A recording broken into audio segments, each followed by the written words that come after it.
계시록 13장 11절부터입니다. 내가 보매 또 다른 짐승이 땅에서 올라오니 어린 양같이 두 뿔이 있고 용처럼 말을 하더라. 그가 먼저 나온 짐승의 모든 권세를 그 앞에서 행하고 땅과 땅에 사는 자들을 처음 짐승에게 경배하게 하니 곧 죽게 되었던 상처가 나은 자니라. 큰 이적을 행하되 심지어 사람들 앞에서 불이 하늘로부터 땅에 내려오게 하고 짐승 앞에서 받은 이적을 행함으로 땅에 거하는 자들을 미혹하며 땅에 거하는 자들에게 이르되 칼에 상하였다가 살아난 짐승을 위하여 우상을 만들라 하더라. 그가 권세를 받아 그 짐승의 우상에게 생기를 주어 그 짐승의 우상으로 말하게 하고 또 짐승의 우상에게 경배하지 아니하는 자는 몇이든지 다 죽이게 하더라. 그가 모든 자고 작은 자나 큰 자나 부자나 가난한 자나 자유인이나 종들에게 그 오른손이나 이마에 표를 받게 하고 누구든지 이 표를 가진 자 외에는 매매를 못하게 하니 이 표는 그 짐승의 이름이나 그 이름의 수라. 지혜가 여기 있으니 총명한 자는 그 짐승의 수를 세어보라. 그것은 사람의 수니 그의 수는 666이니라. 또 내가 보니 보라 어린 양이 시온산에 섰고 그와 함께 14만 4천이 섰는데 그들의 이마에는 어린 양의 이름과 그 아버지의 이름을 쓴 것이 있더라. 아멘.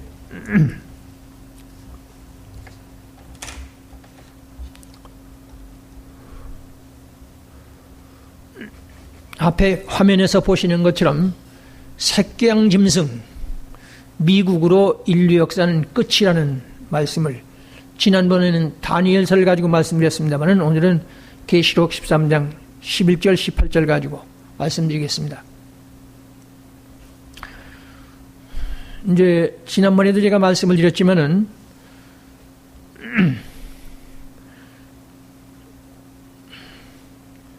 다니엘서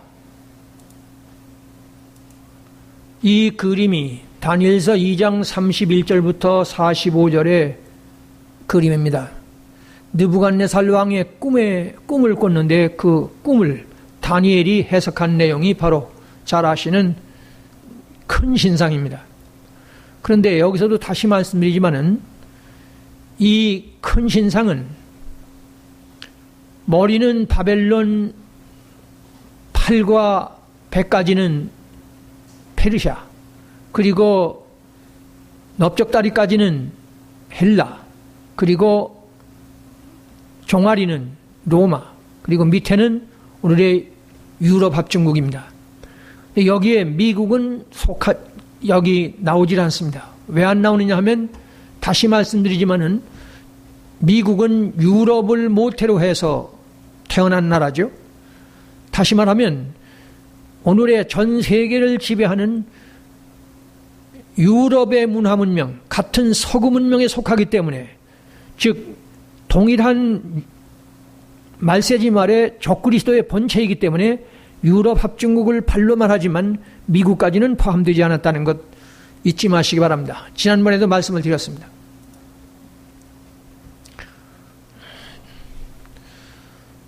이 큰 신상은 다니엘서 7장 1절부터 28절의 말씀을 여기 오늘 거기 옮긴 것이고, 그 다음에 오늘 계시록 13장 1절부터 18절까지도 여기에 포함된 겁니다. 오늘은 제가 11절부터 18절까지만 말씀을 드리는데 다음에는 1절부터 10절을, 그것은 유럽 합중국인데 오늘 시간이 촉박해서 다 함께 못합니다. 다음에 할 것입니다. 여러분들 가지고 있는 그 유인물, 저는 지금 여기서 이렇게 화면으로 보여드리지만 여러분들의 유인물과 똑같은 겁니다. 유인물을 보면은 이거를 보셔도 되고 유인물을 보셔도 됩니다.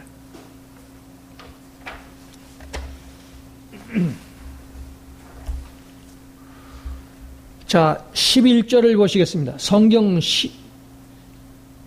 오늘 본문 11절 다 같이 읽겠습니다. 내가 보매 또 다른 짐승이 땅에서 올라오니 어린 양같이 두 뿔이 있고 용처럼 말을 하더라. 이거를 제가 이제 한 절 한 절, 한 소절 한 소절을 설명해 드리겠습니다. 내가 보매 또 다른 짐승이 땅에서 올라온다.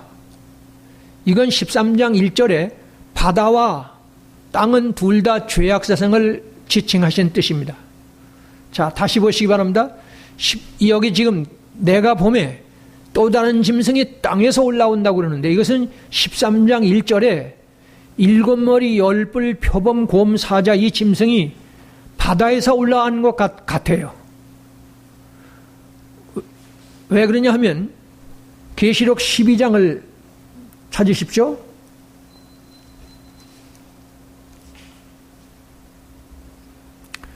12장 7절부터 13절을 제가 읽습니다. 하늘에 전쟁이 있으니 미가엘과 그의 사자들이 용과 더불어 싸울새 용과 그의 사자들도 싸우나 이기지 못하여 다시 하늘에서 그들의 있을 곳을 얻지 못한지라. 12절 보시겠습니다. 12절 그러므로 하늘과 그 가운데에 거하는 자들은 즐거워하라. 그러나 땅과 바다는 화 있을진저 이는 마귀가 자기의 때가 얼마 남지 않은 줄을 알므로 크게 분내어 너희에게 내려갔으므라.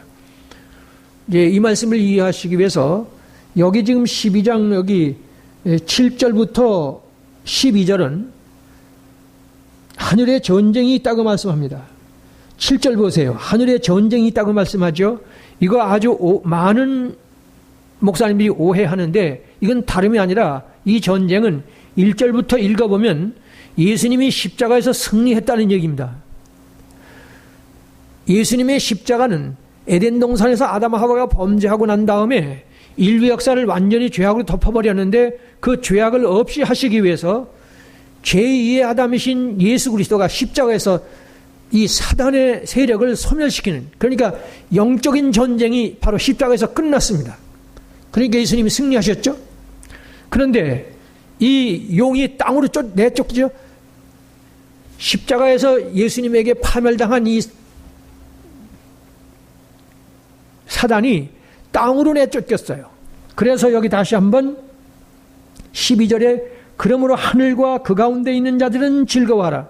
그러니까 하늘과 그 가운데 있는 자들은 즐거워하라는 말은 승리한 하나님의 백성들을 말하는 거죠. 그러나 땅과 바다는 화가 있다고 그러지 않습니까? 제가 이 말씀을 왜 인용하느냐 하면 땅과 바다 13장 1절에서 7머리 10뿔 표범곰 사자 이것은 바다에서 올라오고 여기 지금 13장 11절에 새끼양 짐승은 땅에서 올라오는데 땅과 바다는 동일하게 죄악 세상을 가리킨다 그런 뜻입니다. 자, 두 번째는 어린 양이 두 뿔이 있다고 그럽니다. 어린 양이 두 뿔이 있다는 말은 우선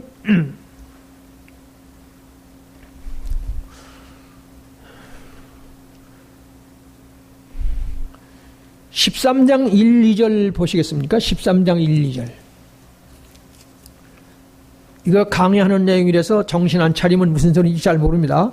1절, 2절 봅니다. 내가 보니 바다에서 한 짐승이 나오는데 뿔이 10이고 머리가 7이고 그 뿔에는 10 왕관이 있고 그 머리에는 신성모독하는 이름들이 있더라. 내가 본 짐승은 표범과 비슷하고 그 발은 곰의 발이고 그리고 입은 사자의 입이죠.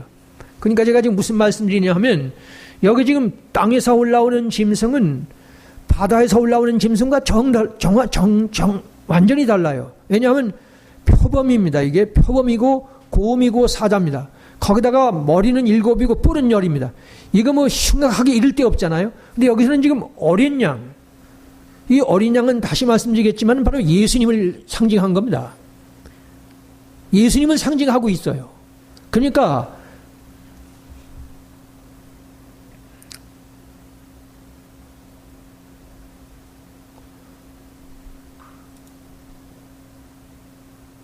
그림으로 보여드리겠습니다. 그림으로 나타나죠? 여기 지금 빨간색은 저건 바로 용사단입니다. 그리고 앞에 있는 것은 계시록 13장 1절부터 2절에 나온 말씀. 그리고 이 짐승이 표범입니다. 본래 표범인데 입만 사자고 발만 곰이에요. 그러니까 왜 표범으로 하느냐 하면 잊지 마십시오. 오늘의 헬레니즘의 스피드 시대를 말하는 거예요. 표범, 곰, 사자. 사자는 사납다는 상징이죠. 곰은 힘이 세다는 상징이죠. 이 표범은 모든 짐승 중에 가장 빠른 짐승입니다. 다시 말합니다. 왜 가장 빠른 짐승 표범인데 이분 사자고 빠른 곰이라고 말하느냐 하면, 사자는 사나운 짐승이고 곰은 힘이 센데 무엇보다도 이 짐승은 빠르다는 것. 말세의 지말의 문화문명이 헬레니즘, 무엇보다도 스피드 시대 아닙니까? 바로 그걸 말씀하는 겁니다. 자, 어쨌건 이 짐승에 비해서, 자, 여기 지금 이 짐승에 비해서 지금 새끼양 짐승은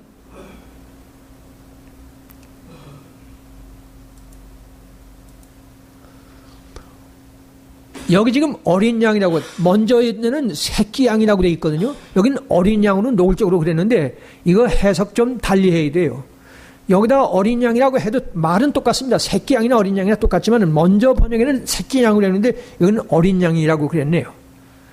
어린 양은 정확하게 요한복음 1장에 나오는 말씀이죠. 보라, 세상 죄를 지고 가는 하나님의 어린 양, 바로 그 어린 양이에요. 그러니까 예수님을 가리킨 거 아닙니까? 그러니까 13장 1절 2절에서 나오는 아까 보여드리는 그 사나운 짐승과는 정반대, 극과 극으로 반대죠. 그래서요, 이것을 아시기 위해서 쭉 보시기 합니다. 헬라어 아르니온입니다. 영어에는 어렘이고, 이건 보통 명사죠. 이제 보통 이 어린 양이라고 했을 때 어렘도 되고 더렘도 되는데, 예수님을 가리킬 때는 관사가 더로 바뀌죠. 그래서 더렘입니다. 자, 그러면 뭐 때문에 이 계시록 13장 1, 2절에 나오는 표범, 곰, 사자, 일곱 머리, 열뿔 짐승, 이 사나운 짐승에 비해서 똑같은 서구 문명을 같이 받은 자기 모태 쪽의 그 유럽은 이렇게 사나운 짐승인데 이 미국은 왜 이렇게 아주 양순한 양으로 표현을 하느냐? 대단히 중요합니다. 여기서도 말씀을 드립니다마는 지금 계시록 13장 1절부터 11절부터 18절에 이 어린 양 짐승을 미국이라고 해석하는 건 저 혼자입니다. 지난번에도 말씀을 드렸지만은, 다니엘서에서도 말씀드렸지만은 안식교회에서 이것을 언급합니다. 그러나 저와 같이 오늘의 첨단 과학을 만든 그런 미국으로서는 전혀 터치할 줄 모릅니다. 왜 제가 이런 말씀을 드리냐면 주의해서 들어달라고 말입니다. 오늘 이 어린 양을 미국으로 해석하는 건 저 혼자뿐이에요. 다른 데 있는지 모르지만 제가 이 인터넷에 들어가서 사방에 보는데 전혀 건드리지 못합니다. 심지어 제가 뒤에도 말씀드리겠지만은 미국의 신학자 유명한 분이 있습니다. 엊그제 제가 봤습니다. 미국은 미국의 유명한 신학자예요. 이분이 그 사회자가 물으니까 미국은 성경에 안 나온다 그래요. 잘못 본 겁니다.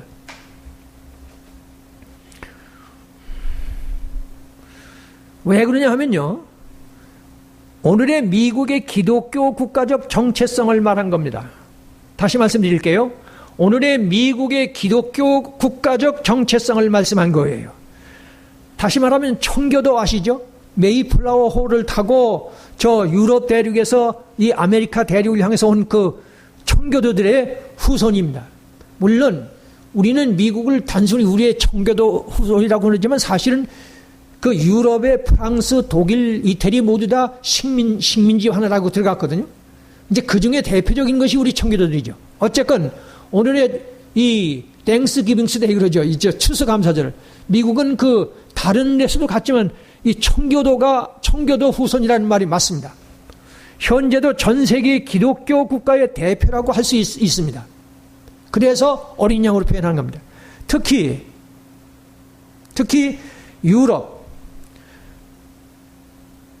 유럽의 영국의 교회 폐쇄 사건 아시죠? 30년 동안 10,000개 가까운 교회가 폐쇄됐어요. 유럽은 저렇게 점점 기독교 국가인데, 모두 기독교 국가들인데 이렇게, 지난번에 말씀드렸죠. 덴마크 같은 나라가 98%가 교회 출석하던 게 지금 5%로 줄었어요. 이렇게 유럽은 점점 쇠퇴해 가는데 오늘날 미국은 한국만큼은 아니지만 유럽하고는 전혀 다릅니다. 그런 의미에서 어린 양이라고 말하는 겁니다. 또 한 가지는 슈퍼파워라고 그러죠. 유일 초강국입니다. 유일 초강국 국가인데 제국주의 냄새를 전혀 피우지 않았습니다. 제가 가로 안에 적어놨죠. 필리핀 지배를 했어요. 필리핀을 지배했지만은 이것은 1908년 동안 1908년에 스페인 전쟁을 했을 때 스페인과 전쟁을 해서 4개월 만에 승리했는데 그때 스페인 지배 아래 있었던 필리핀을 전쟁 전리품으로 인수했을 뿐이지 필리핀을 침략해서 식민지 삼은 게 아닙니다. 그러니까 미국은 절대로 제국주의를 안 했어요. 저 북한은 뭐 미제국주의라고 그러지만 거대한 제국이지만 바벨론, 페르시아, 헬라, 로마 그리고 유럽의 모든 제국들이 다 제국주의를 했지만 남의 나라를 짓밟았지만 미국은 스스로 침략해서 제국주의 한 적이 없습니다. 그래서 어린 양이라고 표현하는 일을 하는 겁니다. 그래서 읽어보세요. 한때 필리핀에서는 미국의 하나의 연방으로 돌아가자는 거 제가 분명히 들었어요.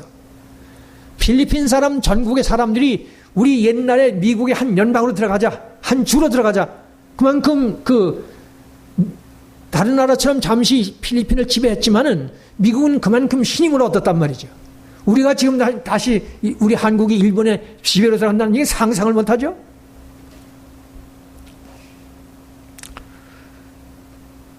미국은 세계 경찰 국가입니다. 전 세계 국가들의 국방비를 모두 합쳐도 미국의 절반 정도밖에는 안 돼요.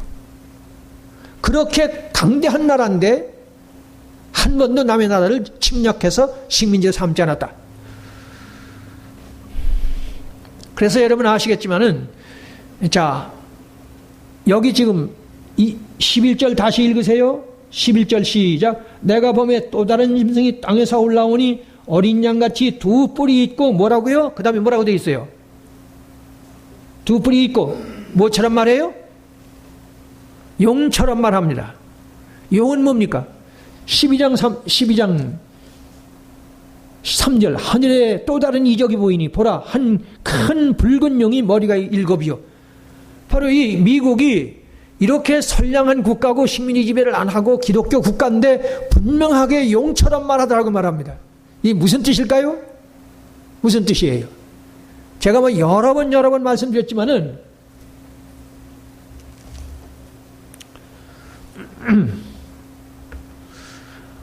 1980년 6월 30일자 뉴스위크가 우리가 컴퓨터 칩을 발견했기 때문에 이제부터는 하나님 따위는 필요치 않다는 얘기를 했습니다.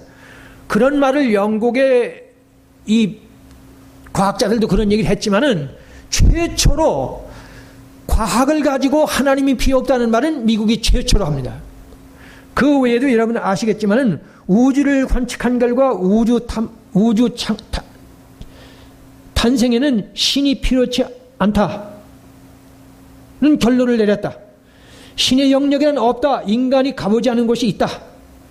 그 다음에 2045년 후에는 종교나 죽음에 대한 미화는 하여튼 미국이 이 컴퓨터 칩을 발견하고 첨단 과학을 가졌기 때문에 하나님 따위는 필요 없다는 얘기를 한 거 바로 용처럼 말하는 거예요. 다시 말합니다. 미국은 분명하게 기독교 국가입니다. 그렇게 기독교 국가에서 탄생한 나라입니다. 그리고 거대한 힘을 가지고 있지만은 많은 제국주의자들처럼 그런 흉내를 안 냈지만은 그러나 용처럼 말하고 있어요. 뭐 때문이라고요? 잊지 마시기 바랍니다. 컴퓨터 칩을 발견했으니 이제부터는 하나님 따위는 필요 없다는 얘기 1980년 6월 30일자 뉴스위크가 최초로 그런 말을 했어요. 바로 그 얘기예요. 자, 11절을 제가 그런 대로 해석을 했습니다. 그 다음에 12절입니다. 12절이 있겠습니다. 12절. 다 같이 읽습니다. 시작. 그가 먼저 나온 짐승의 모든 권세를 그 앞에서 행하고 땅과 땅에 사는 자들을 처음 짐승에게 경배하게 하니 곧 죽게 되었던 상처가 나은 자니라. 이건 좀 까다롭습니다. 자, 보세요. 저기 보십시오. 그가 먼저 나온 짐승의 모든 권세를 그 앞에서 행한다. 이게 무슨 뜻이냐 하면 잊지 마시기 바랍니다. 2차 대전이 끝나면서 유럽 제국주의가 끝나고 이어서 그 유럽의 바통을 누가 받았느냐 하면 바로 미국이 받았습니다. 바로 그 얘기를 하는 거예요. 다시 좀 더 설명을 하면 아까 보여드린 느부갓네살 왕의 꿈에 본 큰 신상에서 바벨론, 페르시아, 헬라, 로마 그리고 유럽 합중까지 왔죠. 그 유럽 합중국이 전 세계를 2차 대전까지 지배하고 그 다음에 바통을 받은 것은 미국이다. 바로 그 얘기예요. 특별히 서구 문명을 온 세상에 퍼뜨리는 일에 결정적인 일을 했죠. 왜냐하면 첨단 과학을 했기 때문에. 바로 그 소리입니다. 자, 두 번째는, 자, 보세요. 2입니다. 땅과 땅에 사는 자들을 처음 짐승에게 경배하게 하니, 이게 무슨 뜻이냐 하면, 읽을 수 있는 분들은 읽으십시오. 좀 힘이 할지 모르지만, 처음 짐승은 1절부터 10절에 10뿔 7머리 표범 곰 사자를 가리키는 겁니다. 경배한다는 말은 한마디로 말해서 온 인류는 유럽의 제국주의 앞에서 1, 2차 세계대전의 고통을 지불해야 했고, 특히 오늘의 미국의 자연과학은 서구 문명, 세계화를 결정적으로 보편화시켰는데 정보통신산업, IT 산업 때문에 그렇습니다. 자, 보세요. 땅과 땅에 사는 자들을 처음 짐승에게 경배하게 한다는 말은 계시록 13장 1절부터 10절에 나오는 10뿔 7머리 표범 곰 사자 이 짐승을 경배하게 한다는 거예요. 무슨 소리냐면 전 세계를 유럽에서 발달한 서구 문명을 온 세계에 퍼뜨리는데 뭘 했어요? 첨단과학, 특별히 컴퓨터로부터 시작해서 오늘의 첨단과학은 나왔습니다. IT 산업이 나왔어요. 전 세계는 IT 산업, 정보통신 산업이 지배하고 있어요.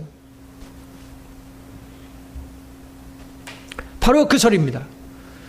땅과 땅에 사는 자들을 처음 짐승이라는 말은 계시록 13장 1절부터 10절에 나오는 그 유럽 합중국, 유럽의 문화 문명에게 온 세계가 흡수되도록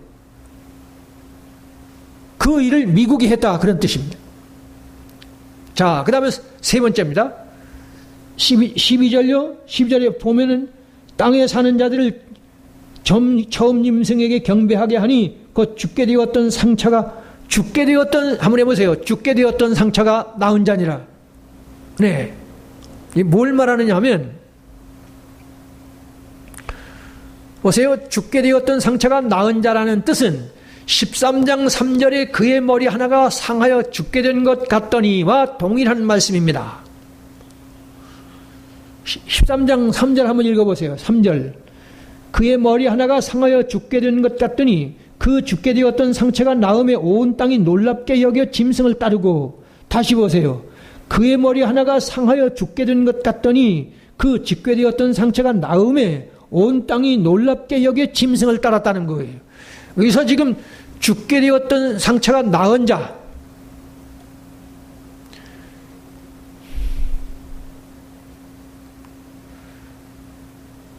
땅과 땅에 사는 자들을 처음 짐승, 즉 유럽 합중국 문화 문명에게 경배하게 하는데 그것은 죽게 되었던 상처가 나은 자라. 13장 3절에 나오는. 그러면 이게 뭘 말하느냐 하면,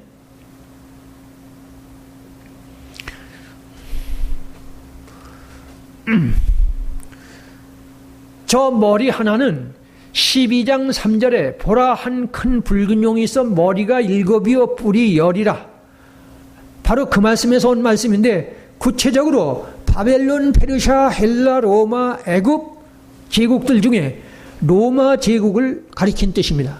무슨 소리냐 하면 이해가 얼른 이해가 안 되실 텐데, 여기 7머리라는 말씀은 계시록 12장 3절밖에 안 나옵니다. 7머리 10뿔. 하늘에 또 다른 이적이 보이니 보라 한 큰 붉은 용이 있어 머리가 7이고 뿔이 10이고 그 여러 머리에 7 왕관이 있는데, 7머리라는 말은 이 사단을 가리키는 겁니다. 왜 사단이 7머리를 가지고 있느냐?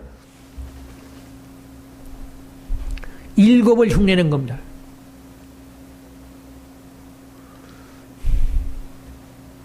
일곱이 무슨 수죠? 뒤에 말씀드리겠지만은 7이라는 숫자는 전지전능 무소부재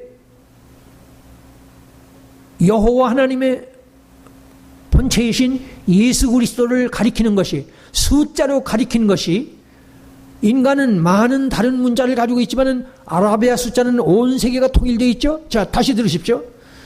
7이라는 숫자는 하나님의 완전수인데 그 완전수는 그냥 하나님의 완전수가 아니라 전지전능 무소부재 절대자이신 여호와 하나님의 본체이신 예수 그리스도를 가리킨 숫자가 숫자로는 7이에요.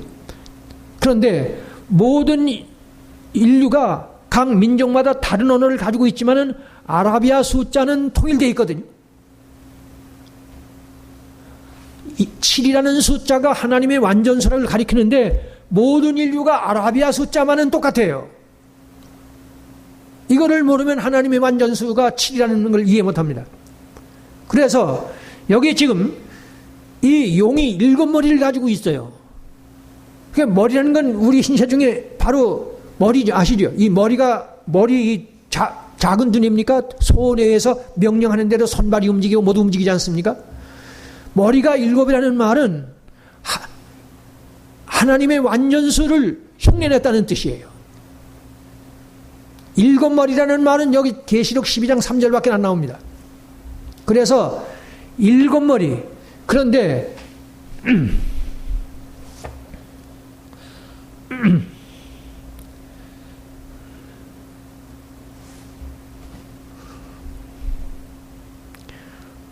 다시 갑니다. 보십시오.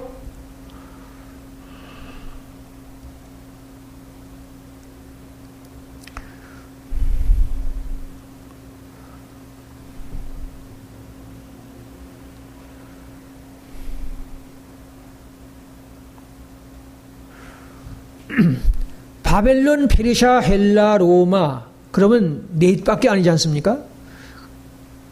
그리고 애굽까지 포함해도 5개밖에 안 돼요. 근데 여기서는 분명하게 7머리라고 말씀합니다. 7머리는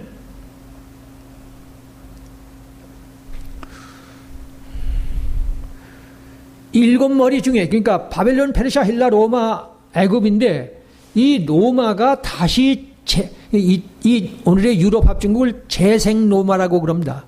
Restoration of Rome 그럽니다. 그래서 다시, 그러니까 여기 제가 보시지만은, 왜냐하면 오늘의 유럽 합중국은 재생 로마이기 때문입니다. 옛날 로마는 군사적인 힘으로 유럽을 통일했지만 우리는 이상과 규범회국에서 통일된다. 21세기는 유럽 제국 시대다. 이건 누가 한 말이냐면 전 유럽 합중국 위원장인 프로디라는 사람이 한 말입니다. 오늘의 유럽 합중국은 재생 로마예요.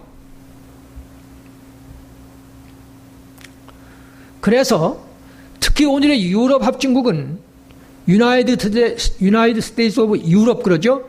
신성 로마 제국을 계승했다고 오늘의 유럽 모든 나라들은 자부합니다. 이걸 모르면 여기 지금 7머리가 7머리 10뿔을 해석을 못해요. 그러니까 이 역사를 아주 간단하게 제가 여기다 옮긴 겁니다만은 AD 800년 프랑크 왕국이 사를마뇨 황제라고 합니다. 이 황제가 최초로 로마 교황청으로부터 신성 로마 제국의 왕관을 받아요. 그게 첫 번째고, 두 번째는 AD 961년부터 1806년 독일의 오토 1세에게 또 신성 로마 제국이라는 왕관을 씌워줍니다. 그래서 1차 대전 패망까지, 그러니까 저 프랑크 왕국과 독일 황제에게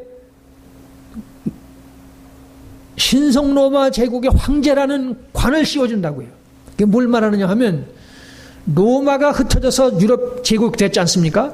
근데 자기마다 지중해 일대를 완전히 통제했던 대로마 제국의 그것을 자기들이 받았다고 각 나라마다 말하는데, 이것을 누구한테 허락받느냐 하면 로마 교황청, 교황에게 허락을 받습니다. 로마 교황은 무력은 없지 않습니까? 어쨌건 로마 교황청이 첫 번째는 프랑크 왕국 사를마뇨 황제에게, 두 번째는 독일의 오토 1세에게 로마 로마 황제의 관을 씌워줍니다. 그래서 각 나라마다 여러분들이 아실 거예요. 루마니아 있죠. 루마니아를 보이는지 모르지만 명칭이 로마니아입니다. 로마니아. 왜 그래요? 그러니까 프랑크 왕국이나 독일뿐만 아니라 유럽에 사는 나라들은 거의 다 로마의 정통을 받았다. 왜냐하면 워낙에 전 세계를 지배했던 큰 대제국이었으니까. 자, 제가 지금 무슨 말씀드리냐 하면은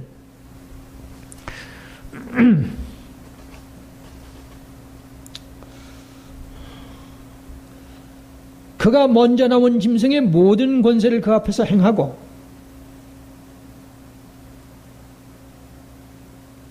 땅과 땅에 사는 자들을 처음 짐승에게 경배하게 하니 곧 죽게 되었던 상처가 나은 자.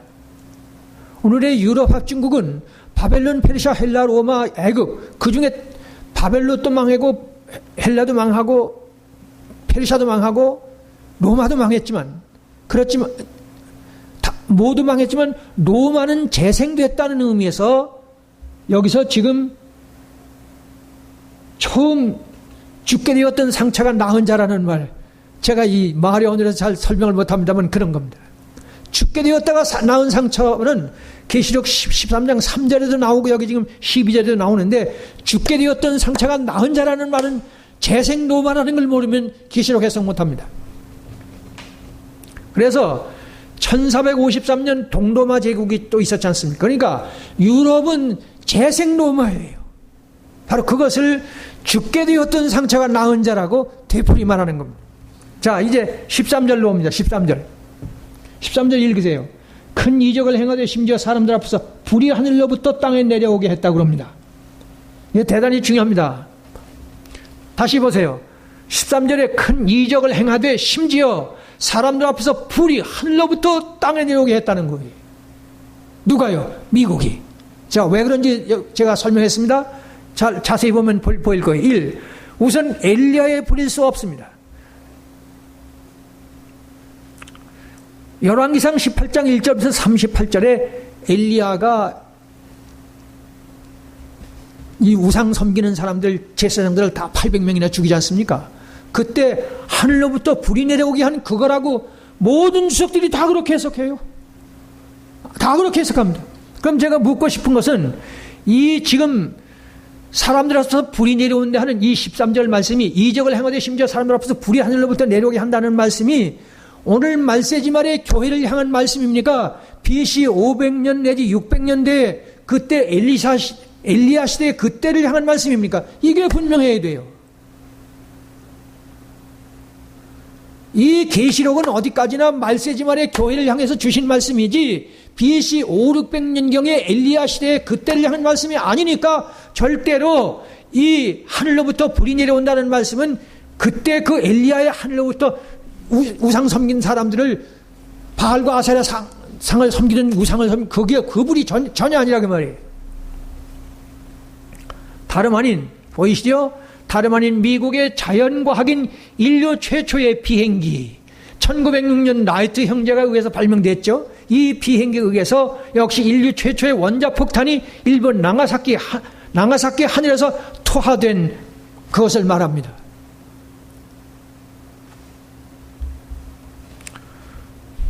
다시 말씀드립니다. BC 5, 600년경에 엘리야가 하늘로부터 내린 그 불을 위해서라고 해석을 하는데 이것은 말이 안 되는 것이, 여기에 지금 하늘로부터 불이 내려온다는 이 계시록 말씀은 어디까지나 말세지 말의 교회를 향해서 주신 말씀이지 BC 500년, 600년경의 엘리야 시대 그 시대를 향해서 하신 말씀이 전혀 아니라 말도 안 되지 않습니까? 그래서 구체적으로 말하면 저 나가사키 히로시마에 미국이 최초로 비행기를 만들고 최초로 원자폭탄을 만들어서 하늘로부터 불이 내려 최초의 원자폭탄 폭발을 말한다 그 말입니다. 왜 그러냐? 확증적 근거입니다. 여기 보세요. 학자들이 말하는 원자폭탄은 말 그대로 불덩어리이기 때문에 그래요. 그림 보여드릴게요.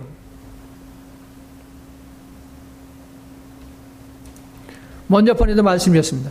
핵무기 폭발 장면을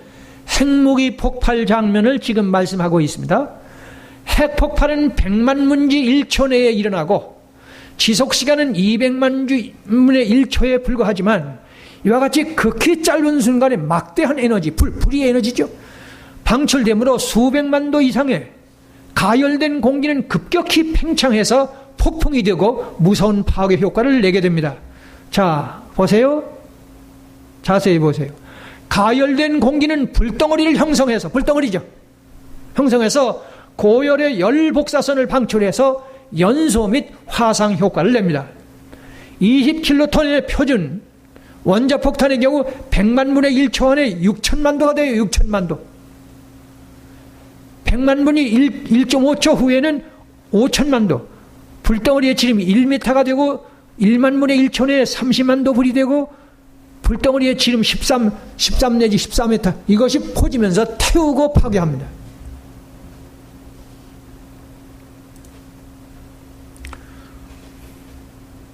제 말을 부인할 사람, 저는 현실 얘기합니다.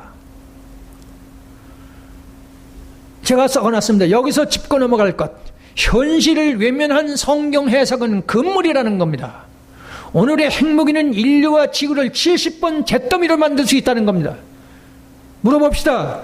이 핵무기가 폭발할까요? 아니면 그냥 지나갈까요?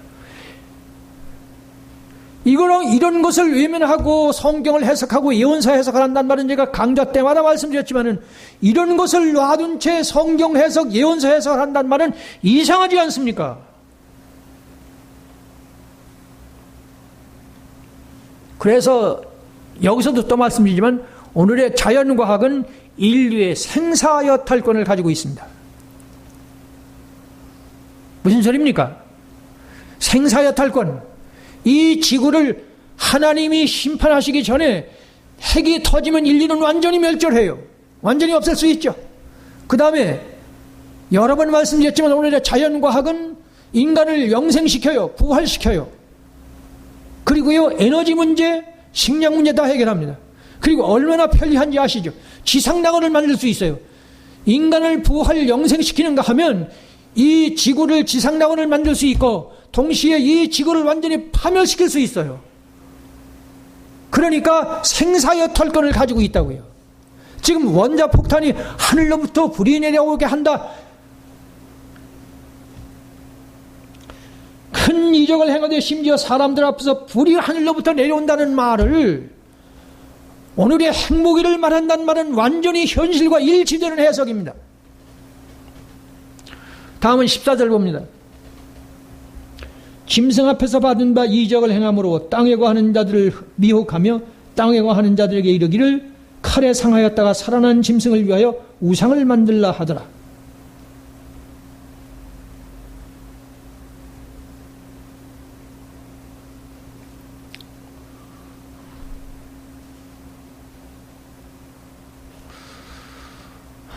먼저 짐승 앞에서 받았다는 말은 미국은 유럽의 태생지이기 때문에 유럽이 발달시킨 과학 문명을 가졌다, 그런 뜻이에요.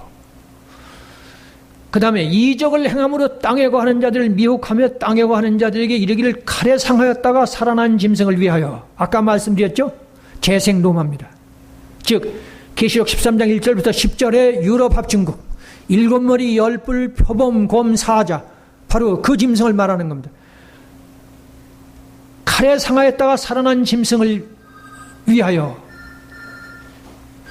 뭘 만들려고 그럽니까? 우상을 만들려고 그러죠.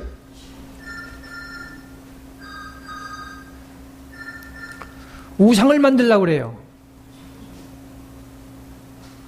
여기 지금 이제 이적을 행함으로 땅에 거하는 자들을 미혹하고 땅에 거하는 자들에게 이르기를 칼에 상했다가 살아난 짐승을 위하여. 그러니까 이 유럽 합중국이 다시 기억하세요. 바벨론, 페르시아, 헬라, 로마의 바통을 받은 게 오늘의 유럽 합중국이라는 건 초등학교 아이들도 알지 않습니까? 다른 데서 여러 번 말씀드렸지만 이 느부갓네살 왕의 꿈에 본 큰 신상은 바로 오늘의 인류 역사의 축약도예요. 이 성경이 다니엘의 꿈의 해석을 통해서 인류 역사는 바벨론, 저 메소포타미아 문명으로부터 시작돼서 오늘에 이른다는 것을 미리 예언한 거예요. 그러니까 인류 역사의 축약도죠. 그러니까 느부갓네살 왕의 꿈에 본 그 큰 신상 그대로 인류 역사는 진행되어 왔습니다. 요거 강조할 필요 있어요. 자, 느부갓네살 왕의 본 큰 신상, 그것이 바로 아까 보여드린 그것인데, 바벨론, 페르시아, 헬라, 로마가 오늘의 유럽 합중국이 됐는데, 이 유럽 합중국의 문화 문명이 새끼양 짐승이니 미국에 와서 완전히 세계를 덮었지 않습니까? 그러니까 느부갓네살 왕의 큰 신상의 그 그림은 오늘의 인류 역사에 대한 고대부터 현재까지 완전히 하나의 축약도예요. 다시 말하면 인류 역사는 저 메소포타미아 문명에서 시작된 저 바벨로니아 문명으로부터 시작돼서 전 세계를 덮어서 거기서 끝난다는 얘기를 예언한 겁니다. 바로 그 신상이.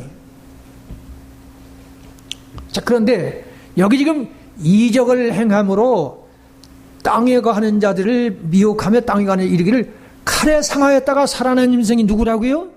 유럽 합중국이에요. 왜 유럽 합중국입니까? 바로 로마를 이어받았으니까요.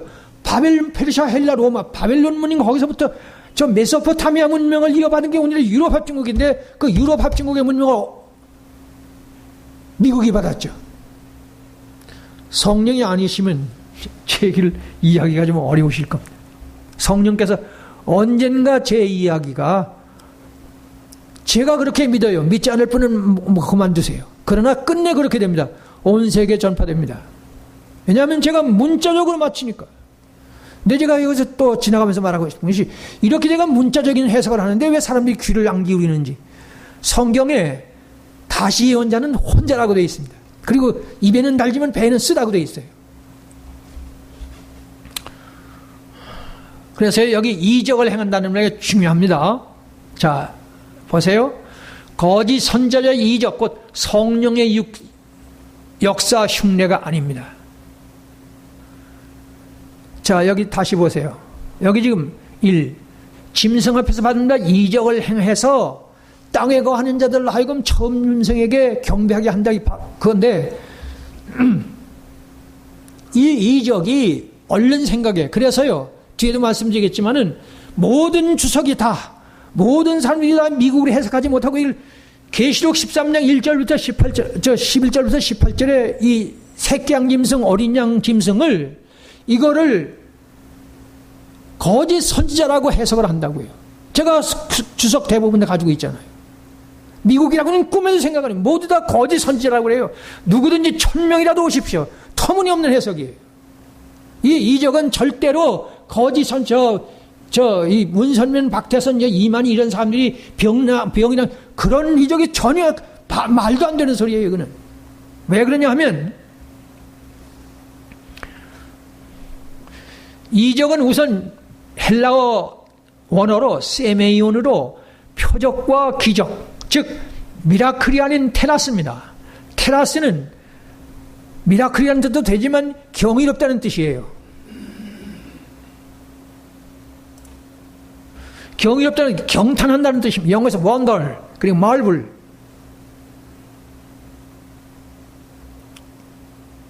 그리고 전전하는 뜻입니다. 즉 예수님께서 말씀하시는 마태복음 24장 24절 표적과 기사, 한번 해보세요. 표적과 기사. 이 표적과 기사는 다릅니다. 바로 여기서 지금 칼에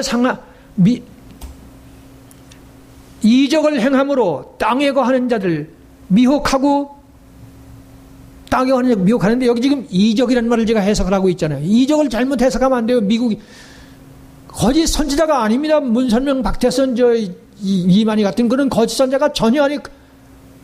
왜 그러냐 하면 한마디 해야 돼요. 계시록 13장 1절부터 10절 바로 이어받은 것이 바로 이 미국 아닙니까?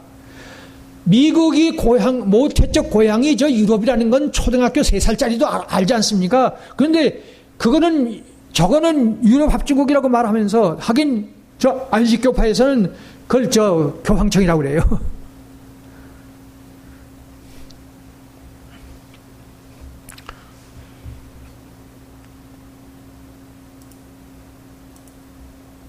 또 한 번 보여드릴 필요 있어요. 여기 지금 빨간 거 있죠? 이게 지금 일곱 머리 10뿔 큰 붉은 용입니다. 이게 사단이거든요. 이 사단이 앞에 있는 7머리 10뿔 표범곰 사자 짐승, 이건 바로 유럽 합중국을 말합니다. 그리고 이 짝이 또 보이죠. 여기 이거는 바로 미국이라고 하는데 이 그림을 누가 잘못 그렸어요. 이게 미국이라는 걸 전혀 모르죠. 그래서 제가 무슨 말씀드리냐 하면 여기 지금 빨간 짐승에서 바로 이어받은 게 이게 저 유럽 합중국인데, 저 유럽 합중국에서 이 바코드를 만든 미국이 아닙니까? 다 아시죠? 미국이 유럽이 모태적 고향이라는 건 다 알지 않습니까? 그런데 갑자기 문선명, 박태선, 저 이만희라고 해석한다는 건 얼토당토 하는 얘기예요. 이게 해석이 안 됩니다. 이건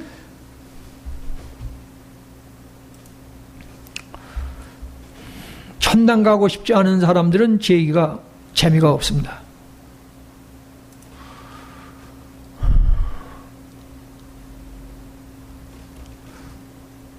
그래서 예수님께서는 마태복음 14장 24절에서 거짓 선지자들이 표적과 기사, 거짓 그리스도들과 거짓 선지자, 한번 해보세요. 거짓 그리스도들과 거짓 선지자. 여기서는 지금 거짓 선지자의 거짓 선지자가 아니고 거짓 그리스도입니다. 여러분, 우리는 거짓 선지자와 거짓 그리스도를 잘 해석을, 이걸 분간을 잘 못해요.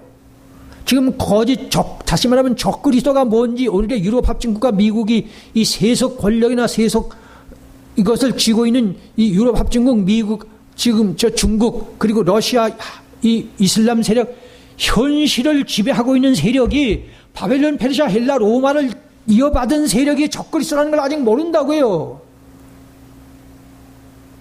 바벨론, 페르시아, 헬라, 로마를 이어받은 것이 유럽 합중국 아닙니까? 그러니까 바벨론을 이어받았지 않습니까? 페르시아를 이어받았지 않습니까? 헬라를 이어받았지 않습니까? 미국을 로마를 이어받았지 않습니까? 오늘의 유럽 합중국이. 바벨론은 누굽니까? 이스라엘을 포로로 잡아간 나라 아닙니까? 바로 적그리스도가, 그때의 적그리스도가 바벨론, 페르시아, 헬라, 로마가 당시에 이스라엘 여호와 신앙을 짓밟았듯이 오늘의 유럽 합중국의 문화 문명이 오늘의 교회를 핍박하는데 바로 황금만능주의, 과학지상주의, 이거로 적그리스도예요. 그런데 그게 적그리스도면 그 미국에서 나온, 유럽에서 나온 미국이 어떻게 이만희, 박태선이 문선명일 수 있습니까?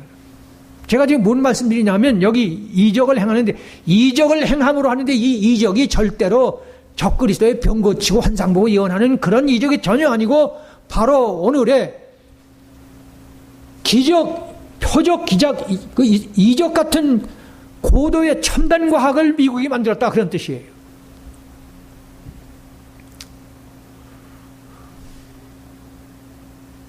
자, 그래서요, 우상을 만들라 그러죠. 이 우상이 뭐죠? 이제 자 보세요. 자, 여기 보이시죠? 짐승 앞에서 받은 바 이적을 행해서 땅에 거하는 자들을 미혹하고 이르기를 칼에 상했다가 살아난 짐승을 위하여 우상을 만들라. 그러니까 적그리스도의 본체인 유럽 합중국의 그 문화 문명 앞에 머리를 숙이도록 만드는데 컴퓨터를 최초로 만들었잖아요. IT 산업을 첨단 과학을 미국이 하지 않습니까? 그래서 우상을 만들었다는 게 뭐냐 하면 미국이 최초로 비행기를 만들고 최초로 컴퓨터를 만들고 IT 산업을 발전시키고 그리고 이 스마트폰을 만들고 원자폭탄을 만들고 그리고 바코드를 만들어서 바로 저 유럽의 문화 문명 속에 절대 지배를 받도록 했다, 그 말이에요.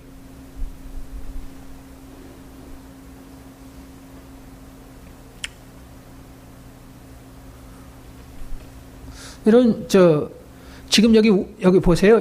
제가 지금 맨 끝에 15절의 우상을, 15절 보세요. 15절.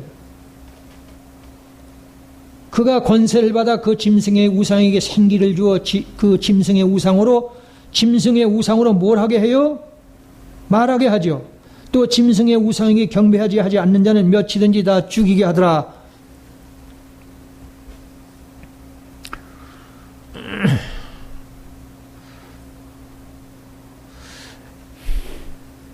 여기 보십시오. 제가 본문 여기 옮겨놨죠. 어린 양이 권세를 받아서 그 짐승의 우상에게 생기를 줘요. 짐승의 여기 짐승이라는 말은 유럽 합중국을 말하는 겁니다. 그 짐승의 우상으로 말을 하게 하고 또 짐승의 우상에게 경배하지 않는 자는 몇이든지 다 죽이게 한다. 그래서 여기 지금 짐승의 우상이란 뭐냐? 설명합니다. 빨간 글씨 뭡니까? 짐승의 우상이란 요컨대 휴먼 로봇이에요. 네? 그 휴먼 로봇의 저것들이 뭡니까? 휴먼 로봇 아시죠? 제가 여기서 또 한 번 보여드릴 필요 없죠. 여러 번 제가 이 휴먼 로봇이 오늘날 말을 인간 이상으로 말을 하잖아요. 예를 들어서 휴먼 로봇이 소설을 써요. 조선일보에 1억 원 준다고 휴먼 로봇으로 소설을 쓰는 사람은 1억을 주겠다고 상금을 걸었어요. 말한단 말을 그냥 대화를 하는 정도가 아니고 소설을 써요. 그 다음에 통역관 하는 거 아시죠? 그리고요, 전 인류의 총합 IQ를 가지고 있어요. 이 세돌이 바둑에서 4대1로 졌는데 그 다음에는 100명이 달라들어도 안 됩니다. 그 정도가 아니고 머리 좋은 어떤 천재를 잡는 게 아니고 전 세계 74억의 IQ를 다 가진다 그 말이에요. 이게 말한다는 말이 그런 뜻이에요. 사람을 닮았다 그 말이에요. 창세기 2장 7절 아시죠? 하나님이 흙으로 사람을 지어 생기를 불어넣어서 생명이 되게 해주시오. 그 생명이란 뭘 말하는 거죠? 하나님과 대화를 해서 하나님의 말씀을 알아듣는 존재. 그걸 만들었다는 얘기예요. 제 말을 틀렸다고 하는 사람이 있겠습니까? 한마디 더 하면 원숭이와 침팬지가 인간의 모든 흉내를 내기 때문에 언어 연습을 시키면 말을 할 줄 알고 아무리 시켜도 안 되기 때문에 연구해보니까 침팬지와 원숭이는 처음서부터 언어 유전자가 없다는 것을 발견했어요. 일본의 학자가 최초로 발견했는데 이제 전 세계 상식화됐어요. 그러니까 이 땅에는 말하는 존재는 인간뿐이죠. 근데 하나가 더 있어요. 그게 뭐예요? 다른 데서도 말씀드렸습니다. 바로 휴먼 로봇이에요. 짐승의 우상에게 생기를 줘서 말을 한단 말 아시죠? 창세기 2장 7절에서 하나님이 흙으로 사람을 지어 생기를 불어넣는다는 얘기나 여기서 짐승의 우상에게 생기를 준다는 말은 생기는 말은 똑같지 않습니까? 생기를 줘서 말하게 하고 그리고 하나님께서는 생기를 불어넣어 사람 되게 하시고 바로 그 얘기 문자적이지 않습니까?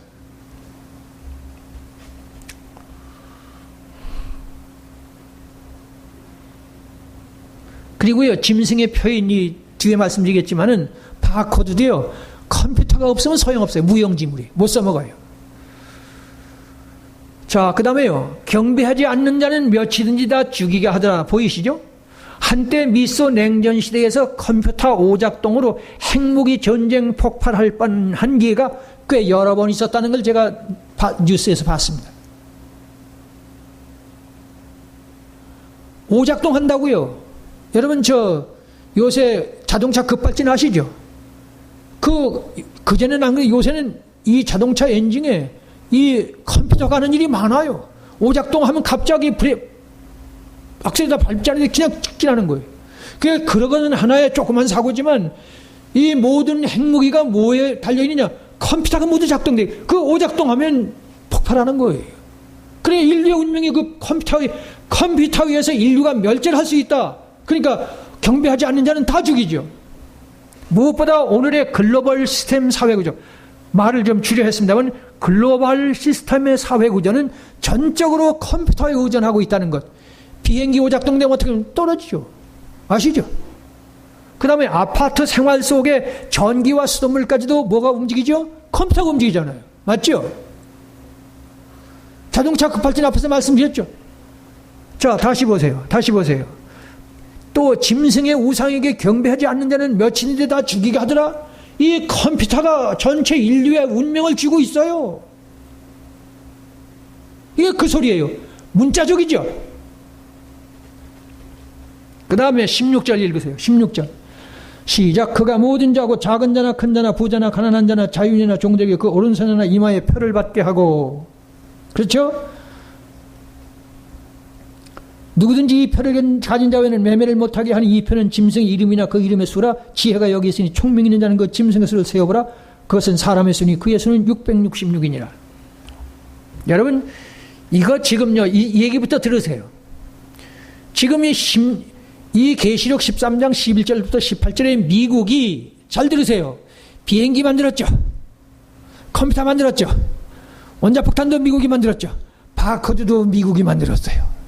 계시록 13장 11절 18절에 미국이라는 건 우선 하늘로부터 불이 내려오게 한 거, 라이트 형제가 1906년에 라이트 형제라는 사람들이 비행기 만들었고, 하늘로부터 불이 내리게 하는 원자폭탄도 미국이 만들었죠. 그렇죠? 그 컴퓨터도 미국이 만드는 거 1946년에 만들어서, 우리 처음 컴퓨터는 27m였지 않습니다. 높이가 3m고요. 그런 게 여기서 요만해졌잖아요. 그리고 바코드도 미국이 만들었죠. 그러니까 계시록 13장 11절부터 18절에는 비행기, 원자폭탄, 컴퓨터, 말하는 거 컴퓨터죠. 컴퓨터 두뇌가 말하잖아요. 시험은 마시죠. 그 다음에 바코드도 미국이 만든 거 잘 고스란히 나오죠. 뭐 그것만 해도 미국이라는 거 확실하잖아요. 그런데 요새 들어보세요. 요새 많은 예언사하는 분들이 이 짐승의 숫자하고, 짐승의 숫자도 잘 못해요. 제가 이제 좀 더 하겠습니다만, 모두 다 짐승의 표만 가지고 자꾸만 떠들어요.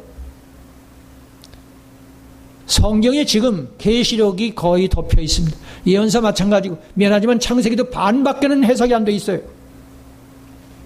자, 제가 해석합니다. 다름 아닌 오늘의 바코드의 출현의 예언입니다. 왜냐하면 일체의 이견이 있을 수 없는 엄연한 현실적이고 문자적인 예언의 성취이기 때문입니다. 즉 슈퍼마켓의 매매는 물론이고 특히 무역에 있어서도 마찬가지입니다. 한국의 수출이 중단되면 어떻게 됩니까? 한국유통물류진흥원, 제가 한국유통물리진흥원에 전화를 걸었어요. 이 바코드가 한국에 어느 정도로 퍼졌습니까? 그랬더니 법적으로 벌금을 매긴다거나 그런 건 아니지만 아주 작은 모든 물품에 우리가 지금 보고 있지 않습니까? 그러니까 어린애들도 다 알아요. 전 세계의 바코드가 무역을 비롯해서 구멍가게까지 모두 다 이 바코드가 다 퍼져 있잖아요. 왜 그러냐? 전 세계 그 누구도 나는 예수를 몰라서 못 믿었다는 얘기를 못하도록 만든 거예요.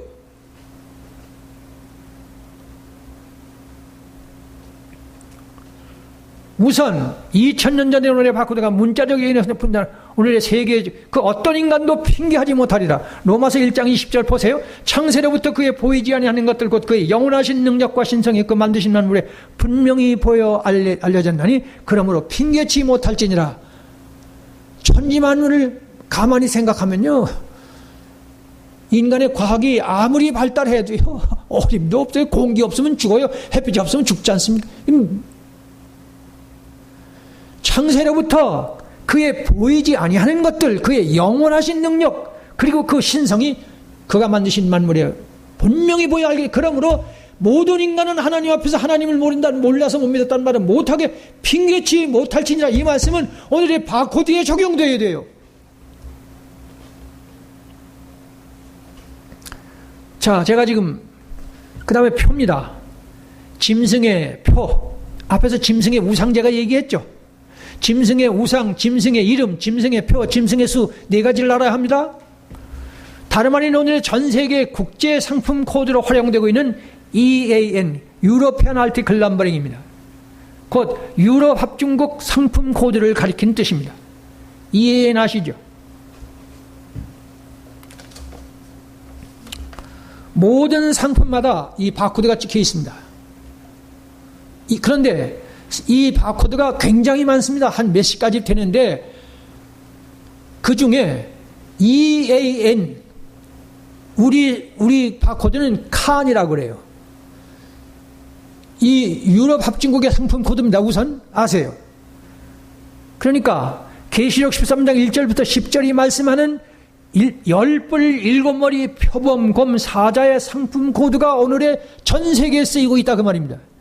이는 또 한 번의 정확한 예언의 성취입니다. 왜냐하면 본래 최초의 상품 코드는, 잘 보세요, 미국이 최초로 만든 UPC입니다. 유니버설 프로덕트 코드였습니다.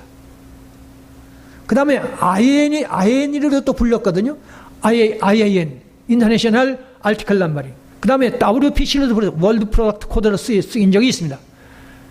물론 IAN이나 WPC 그리고 UPC도 모두 다 국제 상품 코드의 약자로서는 EAN보다 더 적합하다는 겁니다. 따라서 본문 짐승의 이름의 예언의 성취를 하나님이 절대 섭리하셨습니다. 자, 제가 설명합니다. 이 바코드는 수십 가지가 있는데 오늘의 EAN 유럽 합중국 상품 코드가 전 세계에 통일되게 쓰여지고 있어요. 근데 이 EAN은 그 처음이 뭐냐면 UPC입니다. 유니버설 프로덕트 코드. 미국이 최고로 처음 만들었거든요. 이게 지난번에 말씀드렸지만 이 어떤 구멍가게에서 시작돼가지고 이 하버드 대학원생들이 거쳐서 미국의 그 협회에서 식료품 협회에서 받아들여서 이게 전 세계화 됐습니다. 그러니까 처음에는 UPC였습니다. 그 다음에는 WPC였었습니다. 그 다음엔 IAN이라도 불렸습니다. 이러다가 자 이제 보실 것은 IAN이나 그리고 UPC는 분명하게 이건 세계 유니버설이고 그리고 인터내셔널이고 그러니까 이건 맞아요. 월드나 유니버설이나 이것이 맞는데 지금 EAN은 분명히 잘 들으셔야 돼요. 이거 써가면서 얘기를 해야 되는데 칠판에 써가면서 얘기를 해야 되는데 이게 지금 아웃라인만 전하는 겁니다. 자 다시 말씀드립니다. 이 바코드는 수십 가지가 있는데 그 중에 EAN 유럽 합중국 상품 코드가 전 세계에 통일되어 있습니다. 우리는 KAN입니다. 일본은 JAN입니다.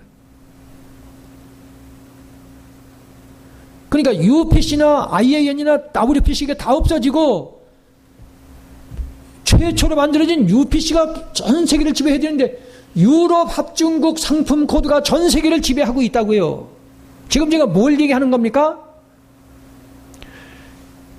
이 편은 짐승의 이름이라는 말은 계시록 13장 1절부터 10절에 표범, 곰, 사자, 열뿔, 일곱머리 짐승 그 표라는 거예요. 그 이름이라는 거예요.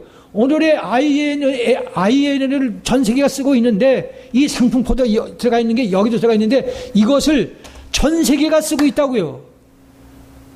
본래는 미국에서 최초로 만들었으니까 UPC가 쓰여져야 되지 않습니까? 또 세계 상품 코드니까 IAN이나 UPC, WPC가 들어가야 되는데 그거 다 어디 가고 왜 하필 유럽 합중국 상품 코드가 전 세계화 되느냐? 왜 그러냐? 계시록 13장 1절부터 10절에 유럽 합중국 그 상품의 이름이 이 바코드에 들어가게 하기 위해 했다 그 말이에요. 제가 지금 이름 설명했어요. 이름.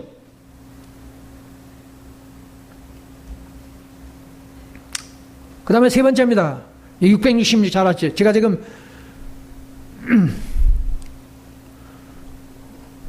짐승의 우상, 그 다음에 짐승의 이름을 설명했고 그 다음에 짐승의 수를 설명합니다. 사람의 수니 그의 수는 666이니라. 우선 바코드 구조에 선명하게 새겨져 있다는 겁니다. 자, 여기 보세요.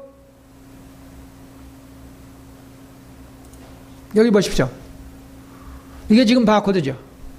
저 분명하게요. 여기 지금 이걸 레프트 핸드바 또 센터 핸드바 예? 바라는 거 짝대기라는 뜻이에요. 그 라이트 핸드바. 그러니까 이 줄이 세 개가 여기는 줄이 666이 들어가 있습니다. 제가 먼저도 말씀드렸지만 제가요 이 예언서를 시작한 게 바로 이 바코드 때문이에요. 이 바코드 때문에 뭐 온 세계의 교회가 한국 교회가 전 세계 웃음거리가 되어서 이 계시록이 뭔가 내가 해야겠다고 싶어서 이게 660이라고 그래서 제가 그 주문일에서 포항까지 제 안세와 함께 포항까지 갔어요. 가서 서울대 컴퓨터 공학을 한 사람에게 물었더니 이게 666이라는 거예요. 그때부터 제가 이 예언서를 시작했습니다.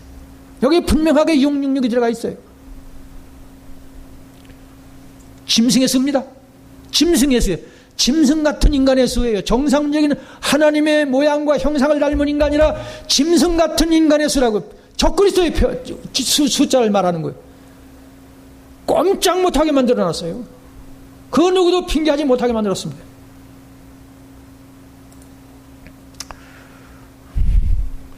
그러면 어째서 자 보세요. 그러면 어째서 6이라는 아라비아 숫자가 들어가야 했을까? 그 첫째 이유는 6이라는 숫자는 수학의 원리에서 10의 천조, 천경자승분의 1이 모자라도 7은 될 수 없다는 수학의 원리를 알지 않느냐 그런 뜻이에요.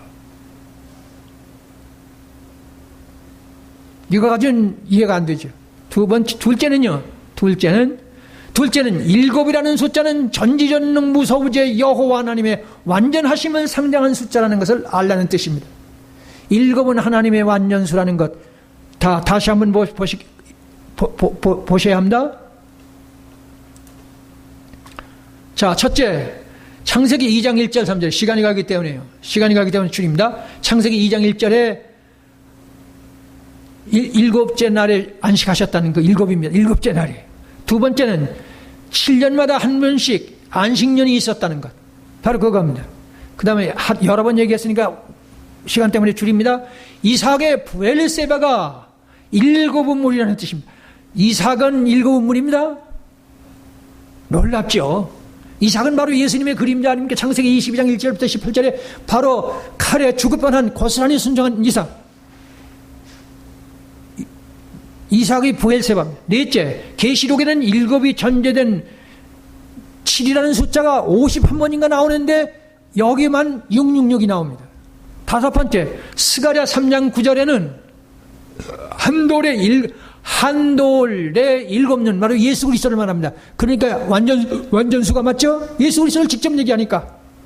그 다음에 여섯째, 신구약 66권의 결론인 계시록에는 일곱이라는 숫자를 구원의 완성으로 말씀합니다. 그래서 재림하시는 예수 메시아의 오른손에는 일곱 별이 들려 있습니다. 일곱 별, 일곱 교회 사자, 일곱 촛대는 일곱 교회고 한 50회.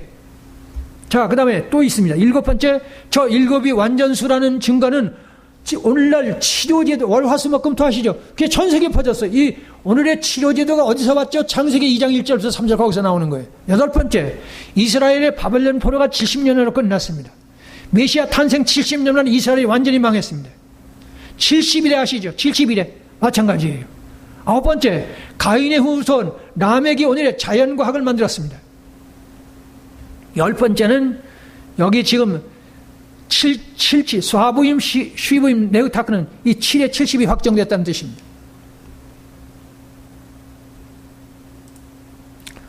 제가 지금 666이 왜 666이 왜 7이라는 숫자와 극과 극이기 때문에 극과 극입니다. 처음에 말씀드렸죠. 7이라는 수는 수학에서 10의 천조자승분, 천경자승분의 1이 모자라도 7일 수 없어요. 어디까지나 6이에요. 그 수학의 원리에서 안 되듯이 인간의 문화문명이 적그리스도의 문화문명이 가인의 후손부터 시작된 오늘의 문화문명. 여러분 여기서 제가 간단히 말씀드립니다. 시간이 가기 때문에 666은 창세기 5장 31절에 라멕은 노아를 낳은 후에 777세를 살고 죽었다는. 그런데 창세기 4장 19절부터 24절에 가인의 후손에도 라멕이 나와요. 에녹이 300년. 여러분 에녹이죠? 하나님과 300년 동행한. 라멕이라는 가인의 후손에도 라멕이 나오고요. 여기 지금 창세기 4장에도 라멕이 나오고, 그리고 5장에 이 노아의 아버지인 라멕이 나오는데, 그 라멕의 후손들, 라멕이 777세를 살아요. 이 777 여기서 모르면 이게 바로 뭘 말하느냐 하면, 이 가인의 후손 중에 라멕이 오늘의 컴퓨터를 만들었다는 얘기 다른 데서 많이 말했습니다.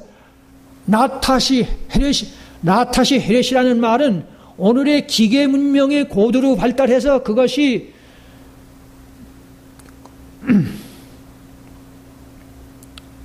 요술, 마술을 부리는 기계 기술을 말하는 거예요. 히브리어에 거기는 그냥 이 라멕이 기계 기구를 만들었다고 그렇게밖에 안 되는데, 그 히브리어 원어에는, 히브리어에서 나타시 헤렛이라는 말은 기계 문명이 고도로 발달해서 그것이 요술을 부리고 마술을 부린대요. 다시 말하면 오늘의 이 스마트폰은 마술이에요. 2차 대전까지만 해도 그거 하면 마술이라고 그럴 거예요. 제가 이 스마트폰을 보니까요, 90가지가 들어가 있어요. 일부러 제가 세봤어요. 90가지 요술을 부려요, 저게.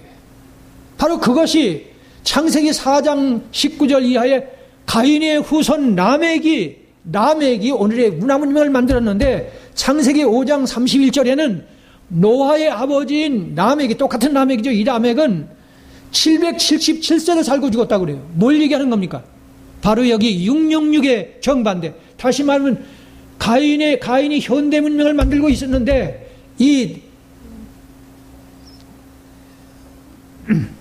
아벨의 후손 라멕은 777세를 살았다는 말은 오늘날로 말하면, 신약으로 말하면 물과 성령으로 거듭난 삶, 완전한 삶을 살았다고 말이에요. 하나님께 축복을 받은 사람이죠.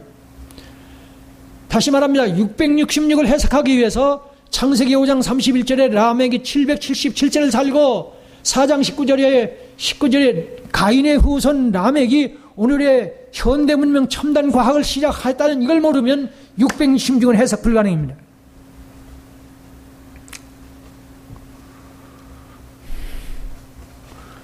그래서요, 여기 짐승의 표, 이름 숫자의 결론은 말세지 말의 적그리스도의 최대의 괴휼의 무기인 황금만능주의를 이기라는 뜻입니다. 이제 여기 지금요, 뭘 말씀하느냐면 제가 저기 짐승의 표 있죠? 짐승의 표 18절 읽습니다. 지혜가 여기 있으니 총명한 자는 그 짐승의 수를 세어보라. 그것은 사람의 수니 그의 수는 666이니라.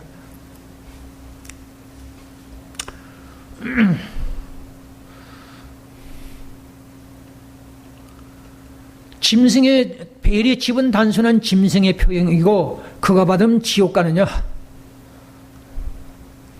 읽어드립니다. 그리스도인 네티즌 사이에는 인터넷에서 위에 말한 짐승의 표가 벨이 칩인데 저것을 유럽 총통쯤이 등장해서 모든 인류의 이마와 손에 표를 강요하는 수단이 되는 시점이 올 것인가 라는 논란이 꽤 뜨겁습니다. 한마디로 이는 어불성설입니다. 왜냐하면 우선은 하나님의 형상과 모양의 인격자이고 더욱이 물과 성령으로 거듭난 예수 메시아의 제자가 된 하나님의 사람들을 감히 오늘의 자연과 학자들이 만든 휴먼 로봇과 똑같이 만들어 본다는 말인데 어떻게 이런 발상이 있을 수가 있겠습니까? 다시 읽어드릴게요. 하나님의 형상과 모양의 인격자 아닙니까 우리는? 더욱이 물과 성령으로 거듭난 예수 메시아의 제자가 된 하나님의 사람들을 감히 오늘의 과학자들이 만든 휴먼 로봇과 똑같이 만들어버린다는 얘기 있을 수 있어요?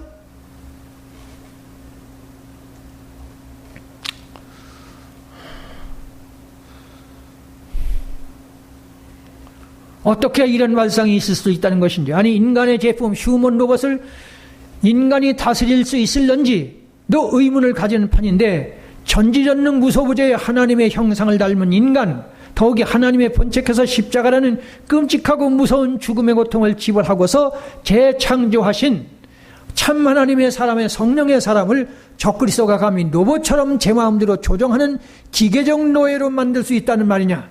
이 무슨 비복음적 터무니없는 발상인가? 그래서 바코드 전문가들은 베리칩을 몸에 받아도 그것은 언제든지 제거할 수 있다고 명백히 말하고 있습니다. 제가 그것을 동영상을 가지고 있습니다. 그래서요,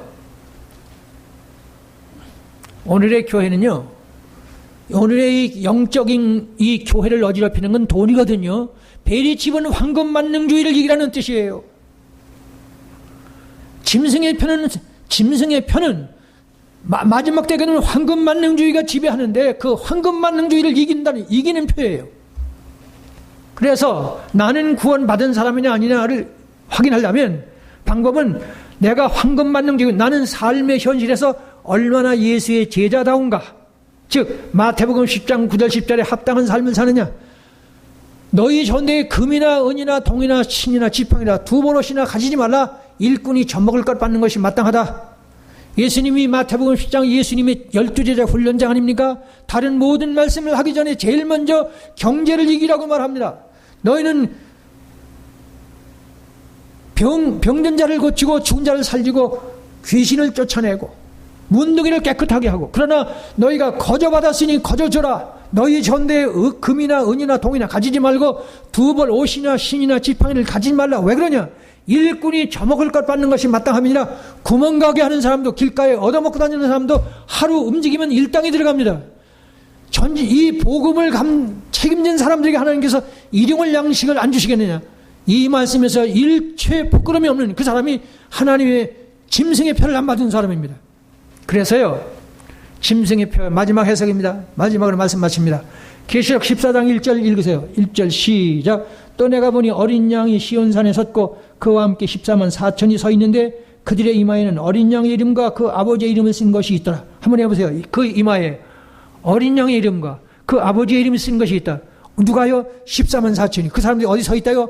어린 양과 함께 시온산에 서서 구원받은 사람 14만 4천이란 저 아벨 최초의 순교자 아벨부터 마지막 엊그제 예수 믿고 주 안에서 구원받아서 하나님 낙원에 올라간 그 모든 사람 마지막까지 구원받은 총수를 14만 4천이라고 합니다. 이 14만 4천이 시온산에서 예수님 구원의 하나님 예수님 곁에 서 있습니다. 이마에 뭐가 있다고요?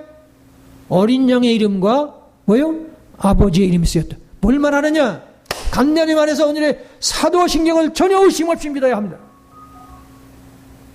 그래서요, 저는 늘 똑같이 말합니다만은 사도신경과 주기도문을 고백해서 추후의 의심도 없어야 돼요. 은혜를 흠뻑 받을 수 있어야 돼요. 그리고 새하늘 새땅 새예루살렘 성이 세세토록 왕노로 세세토록 솔로몬 왕과 같은 영화를 누린다. 어떻게 해요? 우리가 천사가 된 몸, 영화로운 몸이 돼서 예수님의 부활체와 같은 몸으로 저 솔로몬 왕의 영화를 세세토록 누린다는 거예요. 사도신경을 고백해서 저리로서 산자와 죽은 자를 심판하러 오실 바로 그거 고백하라는 거예요. 예수님의 주기도문에 나라가 2번이나 나오거든요. 나라가 임하옵시며 나라와 권세와 영광. 기도할 때마다 예수님 제 이름. 그래서요, 새끼양 짐승 미국으로 인류 역사는 끝이라는 겁니다. 다시 말씀, 제가 앞에서 먼저 번에는 다니엘서 7장 1절부터 거기 1절부터 7장 8절부터 28절 말씀드렸고, 오늘은 13장 11, 계시록 13장 11절부터 18절에 요새 여러분들 아시죠? 세계정세. 이 계시록 13장 16장 12절에 가보면 동방의 왕들이 오거든요. 동방의 왕들이 누구냐? 그 최초가 바로 이슬람입니다. 얘기하면 길죠? 그 다음에 중국입니다. 그리고 러시아입니다. 지금 동방의 왕들의 대열이 잘 정돈됐어요. 그리고 서방의 왕은 누구죠? 미국과 그리고 유럽 합중국이죠. 그래서 지금 동방의 왕의 대표가 나왔어요. 중국. 지금 중국이 점점 일어서지 않습니까? 지금 미국이 점점 그 세력이 가라앉고 있습니다. 이게 끝입니다. 제가 오늘 13장 새끼양 짐승, 어린 양 짐승이 우상 말했고, 그리고 표 말했고, 이름 말했고, 숫자 말했습니다. 기도드립니다.